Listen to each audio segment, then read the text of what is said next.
Hey, my loves. Welcome back to another episode of The Other Side of the Struggle. So this week we are chatting about how powerful your mind is and how does that actually transfer into how healing trauma comes about. But first, I really wanted to chat with you guys about a gift that I am giving out. Um, I offer free calls to anyone that is dealing with betrayal trauma and would like some personal help with that. Um, Now these are completely a gift, 100% free. Um, there are no sales calls. I don't talk to you about my programs on these calls because I don't want to mix the energy of a sales call with a call that's a gift, that's just a space for you to be vulnerable, a space for you to really be able to share your heart and what's on your mind and get some really honest, dialed in help. I do offer those. So if that's something you guys are interested in, feel free to take a look at the link below. And it'll say like a Calendly link. Click on that, schedule a meeting, and you and I will hop on a call and see what I can do for you within that 60 minutes. So give it a shot. And with that, let's dive into this week's content, which is the power of the mind. Now, if you guys have heard me speak or have been following me for a while, you might possibly be a client or even a previous client. You guys have possibly heard me talk about the five main creative energies that God has given us that have like no holds barred on them whatsoever. And your mind is actually one of those. And that's actually what we're going to be talking about all of this month, actually, are your creative energies. Why is that important, though? Well, the reason why is because if you've also heard me talk about what trauma does and the way that trauma shows up in your life, one of the things it does is it causes you to kind of lose that creator inside of you.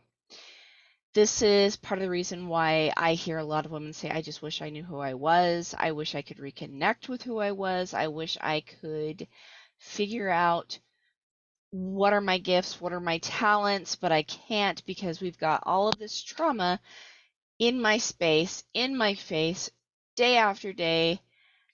It's just there. So, um, my response to that is, okay, well, let's take a look and see where your creative energies are. Okay. And the first one is your mind. Now, you guys know that I'm also a big advocate of God. That also means I very much believe in an adversary and the way that the adversary shows up in our lives and the way that he works. And I believe that one of the reasons why trauma is so damaging is because you've got this adversary making, like, not necessarily making you, but giving you every reason to focus all of your time, all of your talents, all of your energy in this problem because you want it solved so desperately that you can't focus on anything else, or you find it really hard to, I should say. And so it literally, like, one of the first things he does is arrest and take control, in a sense, of your mind, getting you to obsess almost over this problem. And that's not a judgment, by the way. Our brains are such, and the adversary knows this, that when we're met with a problem, we will do almost anything to solve it, and especially when that problem is creating some serious trauma in our lives. So what do? How do we take back our brain? Because here's the deal. Your brain can literally create anything. If I told you to envision a one-eyed, one-horned, flying purple people eater, You could do it. You could conjure that up, whether it's a real thing or a cartoon, it doesn't matter, you could do it. If I told you to envision yourself flying, you could do it. If I told you to envision yourself healing, that might be a little bit harder. Okay? But one of the reasons why the brain is part of these creative energies is because the Lord knows that with more clarity, the greater chance you have of being able to actually achieve your goal. So that takes getting pretty intentional with your brain and having some really good, honest conversations with your brain. And so, one of the things you can start to do to take back power in your life from this trauma, like literally get yourself back in the driver's seat of your life, is to number one, start with having some daily conversations with yourself and asking yourself, what would it look like if trauma was not actually in my life? See, your brain, yeah, well, let me backtrack for just a second. You've probably heard what you focus on increases, right? Well, that's actually very much true. Whatever you focus on it increases. This is why when we focus on the trauma, or so desperately on the trauma. I'm not saying like don't focus on a solution.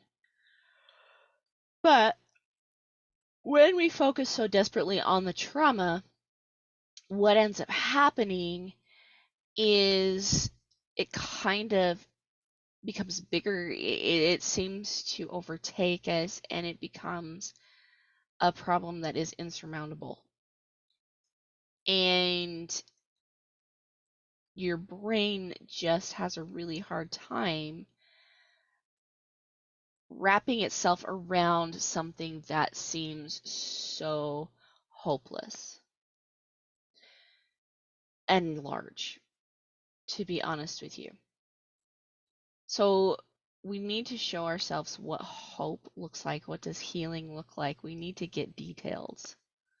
We need to get the details of what it is we're actually creating, because your brain also really does not love walking into situations, especially a trauma brain, does not love walking into situations that it doesn't know it can trust. See, right now, it's focused on what it doesn't trust. It's focused on the things that it's hurting you. It's focused on the things that scare you, the feeling of insecurity, the shaky ground. It is focused on all of that. And so it's going to need some sort of proof to show it that, hey, you can actually trust healing. You can actually trust peace. You can actually trust these good feelings. Now, that might seem a little silly to you because you're like, of course, these are all the things that I actually really want. But truthfully, the human brain is such that if you do not know what it looks like right now, you are going to have a really, really hard time creating it. So, for an example, think about the way you have created things before, okay? Number one, you have to see some sort of what it is you want to create in your mind. Take an artist, for example, or a musician, which I am actually both. I love to draw, I love to sing, I love to create music, I love to create stories, I love to create all of these things, but my brain has to see it first. And if my brain doesn't see it, I hit a wall. I also, like, same thing with drawing. Excuse me. It's the same thing with drawing. Like, if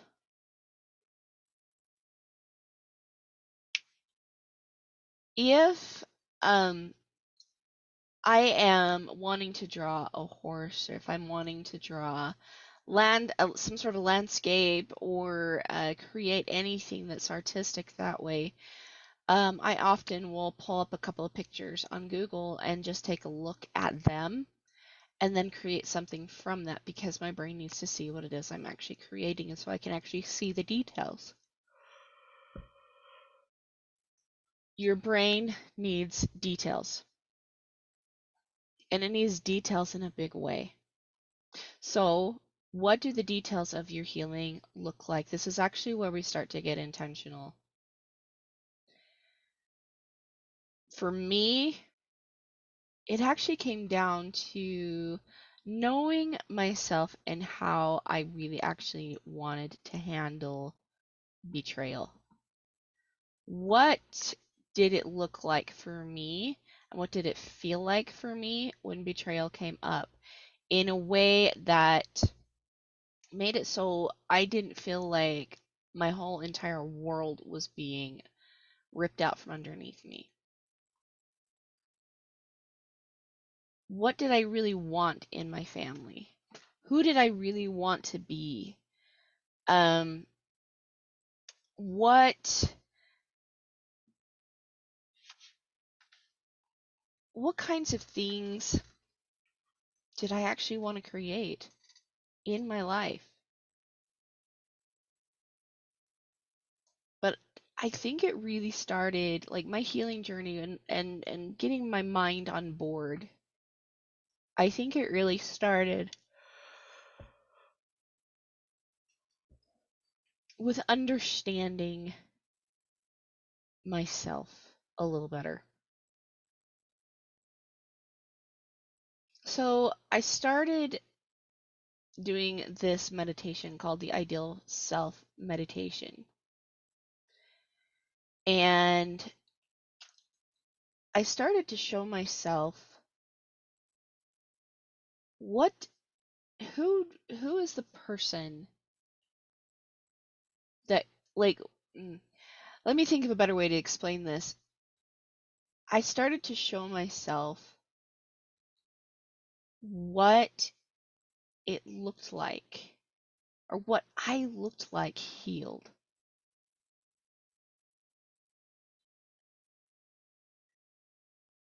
And I'll tell you something, it was really interesting, because in this meditation, I go into this temple, and in this temple I meet the next version of myself.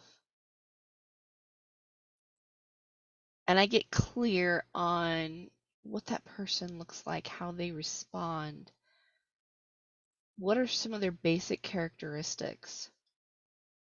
And that's a big one right there, I would think, is the basic characteristics. I actually remember very much the person I saw when I first started doing this ideal self meditation.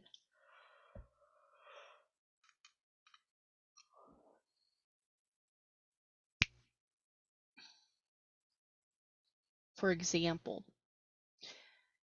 the person I saw was very poised.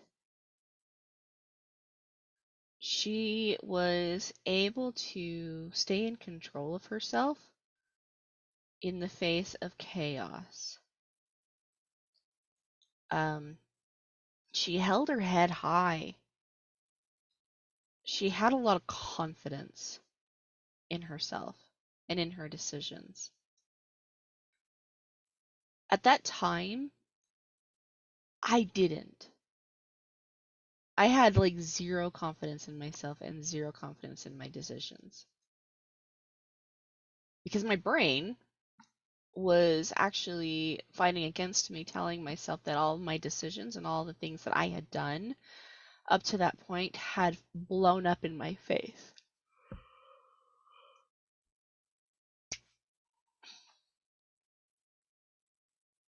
And the truth of the matter is, every single one of my situations, every single one of the decisions I've made, all of the things they actually led me to this point, but that wasn't something I could see then. But as I began watching myself in this ideal self meditation and looking at my next self, like what did my next higher self look like? Um, I began to realize a really big piece of the puzzle, and that was she was grateful. She didn't regret her decisions. She didn't regret the things that she stood for. She didn't regret any of the pain, any of the decisions she'd made in the past. She didn't regret anything because she very much valued the lessons that they gave her that led her to being who she was that day. And as I began to understand these characteristics of this next self, I started seeing an action plan for myself. See, that's one of the beautiful reasons why getting your brain on board is so powerful, is because it starts to give you that action plan. It starts to give you your step by steps to healing trauma, to finding peace, to the you 2.0. Because the truth of the matter is you're never going to be who you were before the trauma. You can't go backwards.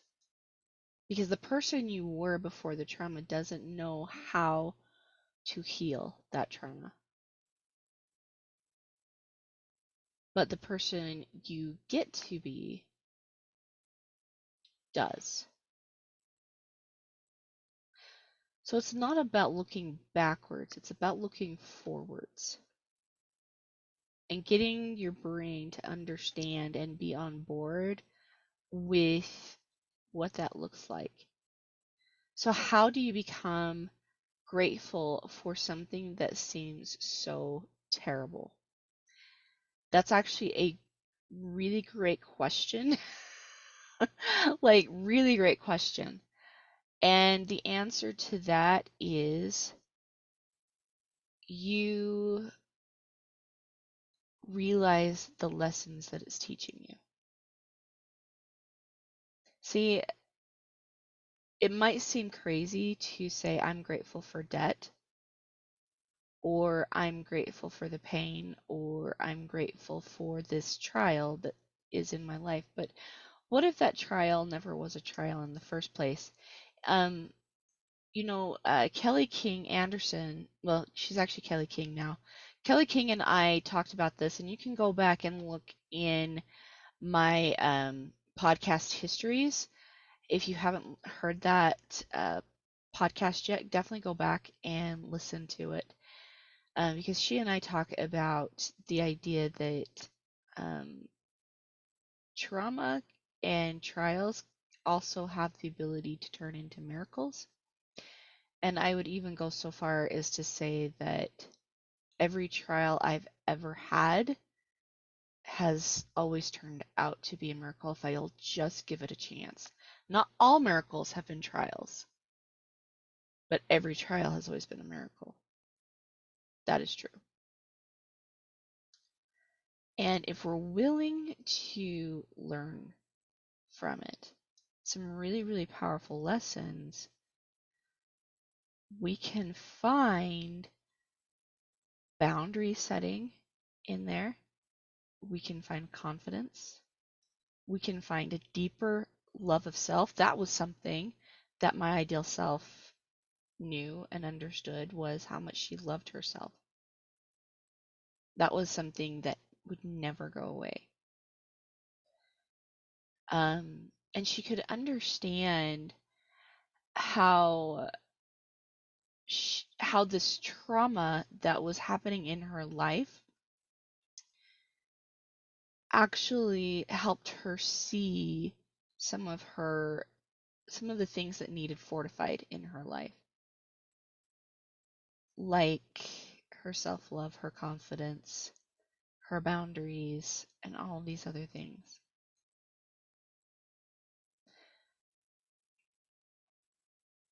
Your mind is the first step to healing, actually. You cannot heal. It is, I would really honestly argue that it's not possible to heal when all you can see is the hurt. When all you can focus on is the pain. You know, when so to give you a little bit more in depth on this concept here too, when I had ankle surgeries or when I was in labor giving birth to my children, um, or any kind of anything that was really intense to go through physically, one of the first things they will tell you, like a good doctor or a midwife or a, a birthing coach or um, any kind of a healing coach, they will tell you that when things feel overwhelming, one of the first things you need to do is just focus on your breathing. Because it distracts you, it takes the focus off of what hurts. The more you focus on the pain, the greater the pain becomes. And you can actually start to panic. You can start to get, you can start to kind of lose control. And when we're in trauma, that's definitely where we feel like we're at. We're out of control. We don't have the ability to control our life at this point. And that's actually one of the untruths that trauma teaches you. And so when we start taking back control, it literally takes us, again, like I said, getting really clear on what it is we do want and what we actually have control over. The second part to this is, when I ask women, what is it you actually do want in your life? They'll tell me, well, I want my husband to stop using pornography, or I want my children to stop treating me so badly. I want. But the point of this is not to tell me what you want someone else to do, because the truth of the matter is you cannot force or make decisions for someone else. You can't force them to heal. You can't force them to make better decisions. You cannot control another person. You cannot take away their agency, no matter how it affects you. However, what you can do is get really, really clear and really, really detailed on your control and what is within your control. So if I was going to re-ask that question, a better version of it might be, what do you want to create in your life? What do you want your life to really look like? I want a husband that respects me. I want kids that respect me. I want to be able to set boundaries that are really, really powerful, that don't easily get broken. I want to be able to respond in truth and power, but yet also in love when those boundaries do get broken. I want to command respect. I want to have confidence in myself. And I want to not be so connected to the decisions and the actions of other people. I want to feel confident about my body. I want to feel confident about my thoughts and my feelings. I don't want to be ashamed of how I feel about the situation. I want to live unashamed. And isn't that interesting? You would think that, you know, the person that's dealing with the addiction that might be causing you trauma, or the person that is dealing the trauma might be the should be the one that should be feeling the shame, right? But it's often not. It's the person that is dealing with the trauma that often feels the shame of it all. I can't tell you how many women come to me and they say things like, I don't want people to know that my husband struggles with this because I don't want him feeling ashamed or betrayed or neglected or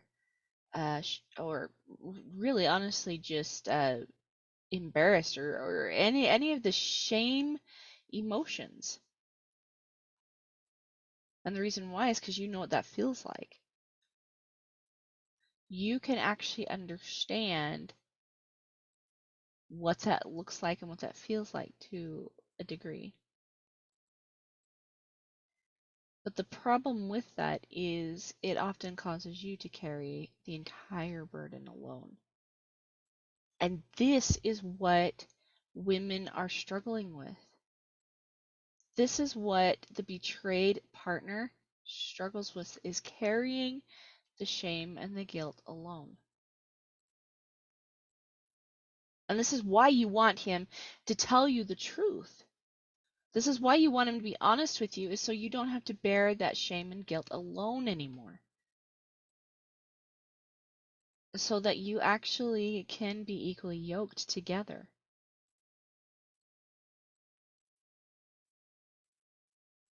So one of the greatest things that I did for my mind in this situation was also show it what it looks like to be completely honest. If I wanted honesty, because remember, we're taking a look at what it is we actually want.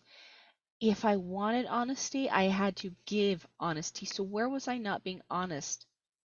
And I realized I was holding back how I truly felt because I was worried about him spiraling and going into this deep, dark depression and this woe is me, because that was really uncomfortable for me. That was not a fun place for me to be in either, is to listen to that, because I had my own woes and struggles and my own pains that I was going through. But I also didn't want to sound uncaring, and I didn't want to sound harsh and brash. And sometimes truth can do that. Sometimes truth is really cutting. But I had to learn that it was so important for me to also be completely honest with him and allow him to feel what he felt. Because me not allowing those things was actually me standing in the way of his progression, his lessons. I was actually taking the hit for his actions when I was not allowing him to feel all the feels that came along with his decisions and actions. It was important for me to be honest and let him know exactly how his gaslighting made me feel, how his pornography usage made me feel, and how it was going to continue to, in a sense, spiritually eat him from the inside out. So, for example, okay, my husband, now let me just say this. My husband is one of the most fantastic men ever. He really truly is. I love my husband with every fiber of my being. And just to really, really pinpoint this a little bit harder, he knows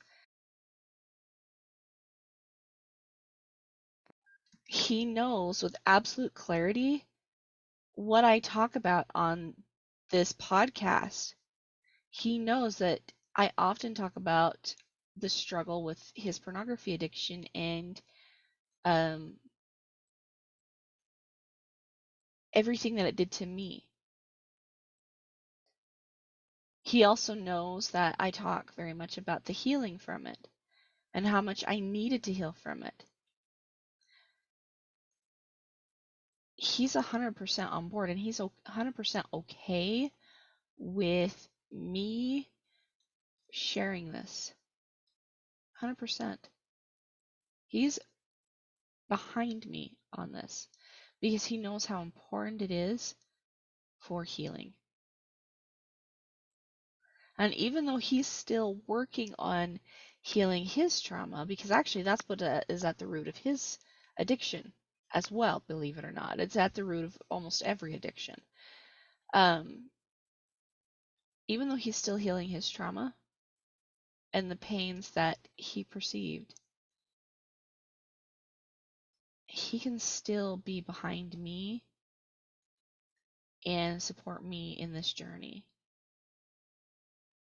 But I'll tell you something, that never would have come out until I started being really, really dedicated to truth and allowing him to feel whatever it was he felt because I was honest with him.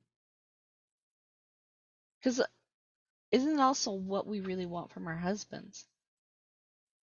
We want them to come and tell us the truth, allow us to feel how we're going to feel about it, but then work with us on it. And when I realized that, that was also another piece of getting my brain clearer on what it is it really needed to create. I needed an environment that was full of truth. So if I needed that, that was something I had to give. And so I needed to get clear on what that would look like to give it. Um,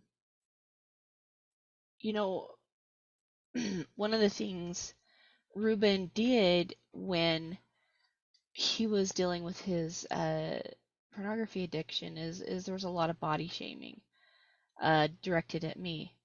And he would say things that were similar to, well, if your body looked more like that of what it was I was looking at, I wouldn't feel the need to look at porn. If your body was more perfect, I wouldn't feel the need to look at porn. And, you know, that made it really convenient for him to shove the justification of his action onto me. But previously, I would take that on because I was trying to make myself responsible for his action. That was also something I could not see before because I was so focused on the problem. I could not see that I really truly believed down at my core that he could not control himself. He could not control his life. That was obvious. So I needed to be the one to do it. I needed to be the one to do the controlling. And so when he would throw things in my direction, I naturally would try to fix it. And so I would get really, really down on my body, get really, really frustrated that it didn't look a certain way. And I would actually take that on as truth because it was mine to control, right?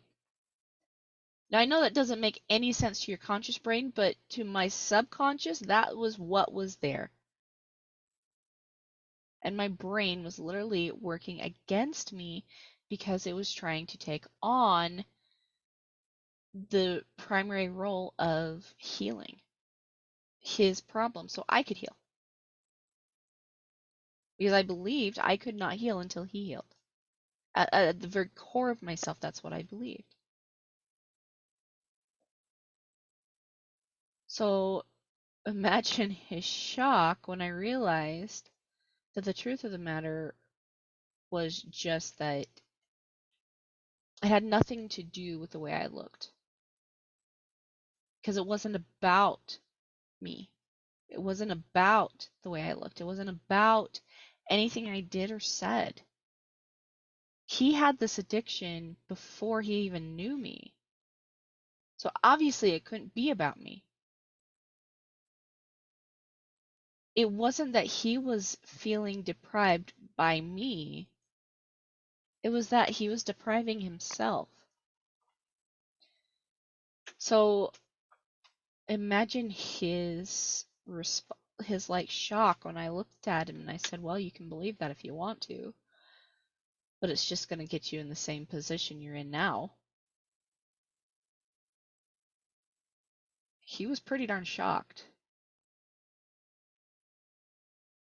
And it also invited me to get really clear on my body and get a better relationship with my body, which is still actually ongoing to this day. I'm still learning how to heal my body, but to be honest with you, I don't think I would have even noticed that there was such a need if I was still focused on the emotional and mental and spiritual pain I was in. So, my loves, definitely get clear. Take time, okay? If you're going to heal from trauma, that means you're going to have to get intentional about carving out time to do it. I suggest you do it before anyone else gets up in the morning, or at some time where there's no one else around and you can be in a really quiet space. Because if you're constantly in chaos, you cannot hear the quiet voice of healing. It takes getting intentional. And if getting up before everyone is not an option, then get away from everyone on a daily basis. Because healing has to become a habit for your brain to pick up on the direction and the goal destination. It takes you getting really intentional, knowing what it is you want, and then to get your brain on board, it has to see what it is you really want to create. It has to see what it looks like to tell your husband the truth, or whoever it is that's hurting you. It has to see what setting boundaries looks like. It has to see these things. And I'm going to be totally like honest with you today. If you're still struggling with those things, this is why you need to hire someone, a coach, or someone. I would love to work with you personally, but it needs to be someone who truly does understand what it's like to walk this journey. Find someone who gets it, has been where you've been, and has healed it, because they are the people that truly do understand what you're going through and what it takes to get to where you want to go.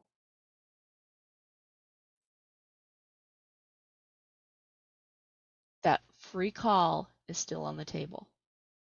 If you guys want that free call, hit me up. Seriously, let's chat.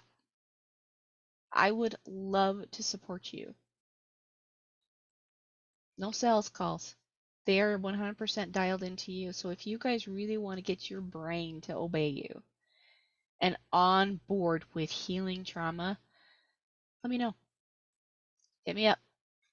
There's a link in the descriptions of my podcast and all the major platforms, um, where you can find a way to schedule a call with me. So please, please, please do that. My loves, you deserve to have your brain on board. You deserve to heal, and you deserve to be back in control and back in the driver's seat of your life. Next week, I have my fabulous friend, Seidel Schultz, coming on to talk about the power of the voice with me and how the things you speak can actually get you clearer on getting the things you want into your space. So it starts first with your brain, understanding what it is you truly do want and what it is you really want to create, and seeing that pretty clearly. And then your voice gets on board. And we talk about how powerful your voice is in healing and bringing the things you want into your sphere. So stay tuned with me for that next episode. And in the meantime, I hope you have a fabulous week. Bye, all.